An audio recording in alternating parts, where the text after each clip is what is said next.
Hello, I'm Dane, and this is Dane Explains. Do you ever feel like something is fated to happen?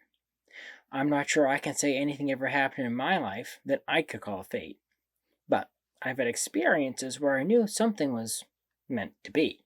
Fate, dueling with free will, or sometimes time travel, often makes for some interesting books or movie scripts. According to the Copenhagen interpretation of physics, fate doesn't exist. Although, it's not really fate if you can avoid it. But why does it have anything to do with the Calvinism? Let me explain why.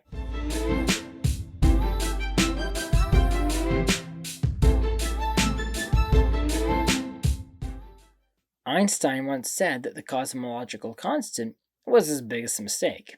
After his death, the cosmological constant turned out to be true, however.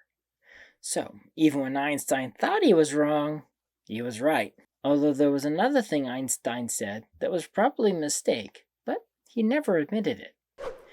God does not play dice when referencing the universe.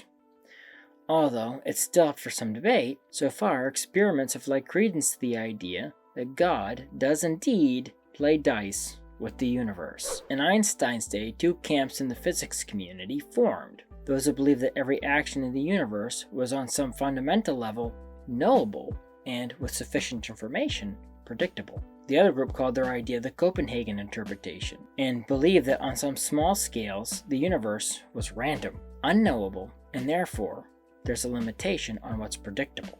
Today, the idea Einstein held that the universe is completely knowable is called the hidden variable theory, since it theorizes that things only appear random due to some hidden variables we haven't yet discovered. What is the randomness I'm talking about?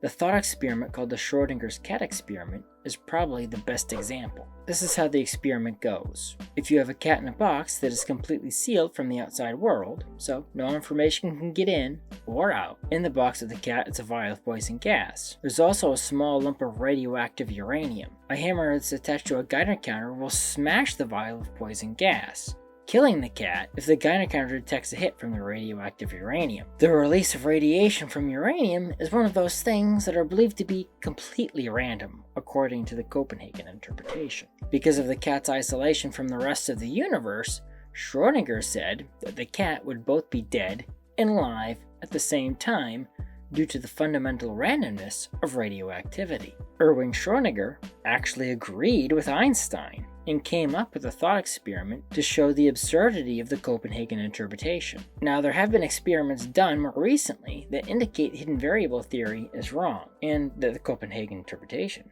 is correct. But that's not what we're discussing in this video. I did a video on that years ago if you want to poke around my early videos. Although I will be doing a new one if you'd like to watch one that's slightly less cringy.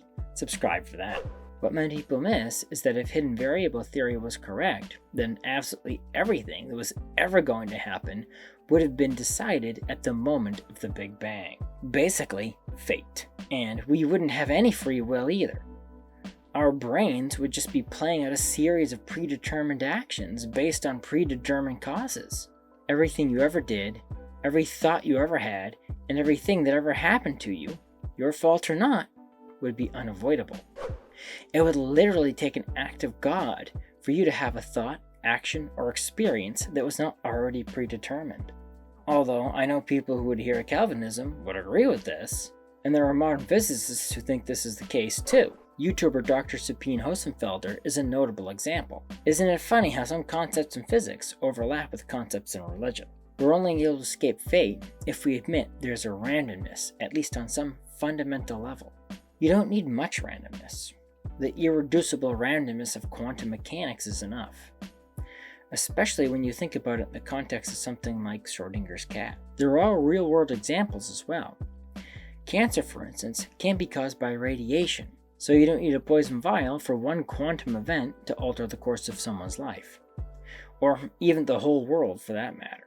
Also, our brains are sufficiently complex and rely on processes whose outcomes can be affected by quantum events, giving rise to true free will. Although, is that free will? That would mean your actions are determined by events that are completely random. That doesn't sound like free will to me, unless there was some way to alter the likelihood of those random outcomes. But that sounds like a story for another video. Thank you for watching. If you like this video, please press the like button. Subscribe to my channel and ding the bell to get notified when I post new videos. Also, please support me on Patreon. Link in the description. The more people support me, the more time I can dedicate to making videos like this one. So, until next time, have a great week.